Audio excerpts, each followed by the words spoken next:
പണ്ടൊക്കെ തറവാട്ടിലിരുന്ന സമയത്തേ നമുക്ക് അപ്പുറത്തെ പറമ്പെന്നും നമ്മുടെ പറമ്പെന്നും ഒക്കെ ആയിട്ട് പല ടൈപ്പ് ഓഫ് മാങ്ങകൾ കിട്ടുമായിരുന്നു കേട്ടോ.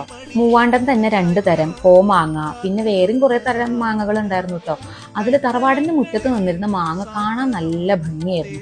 അത് പഴുത്തു കഴിഞ്ഞാൽ നല്ല ചുവന്ന കളറാട്ടോ ഉണ്ടാവുക. സിന്ദൂരം പോലെ ചുവന്ന അതിന്റെ പേര് സിന്ദൂര മാങ്ങ എന്നാണെന്ന് പിന്നെ കേട്ടോ ഞാൻ അറിയുന്നത്. നല്ല പഴുത്ത മാങ്ങയോ അല്ലെങ്കിൽ കാറ്റിന് പൊഴിഞ്ഞു വീണ കണ്ണിമാങ്ങയോ ഏതായാലും അച്ചമ്മയുടെ കയ്യിൽ കിട്ടിക്കഴിഞ്ഞാൽ അതൊരു റെസിപ്പി മാറും കേട്ടോ. അടുക്കളപ്പുറത്ത് ഒരു പഴയ മഞ്ച ഇട്ടിട്ടുണ്ട് കേട്ടോ. ആ മഞ്ചയുടെ പുറത്താണ് അച്ചമ്മ എപ്പോഴും ഇരിക്കുന്നുണ്ടാവുക. അവിടെ കാലൊക്കെ നീട്ടിയിരുന്ന് മുറുക്കുന്നതിൻ്റെ ഇടയ്ക്ക് നമ്മൾ ഈ പെറുക്കി കൂട്ടിയ മാങ്ങ കൊണ്ട് കൊടുത്തിട്ടുണ്ടെങ്കിൽ അച്ചമ്മ വേഗം തന്നെ അതൊക്കെ മുറിച്ച് കഷ്ണങ്ങളാക്കി ഒരു പാത്രത്തിലിട്ട് വെക്കും. അന്നൊക്കെ അടുപ്പിൽ എപ്പോഴും കനലുണ്ടാവും കേട്ടോ.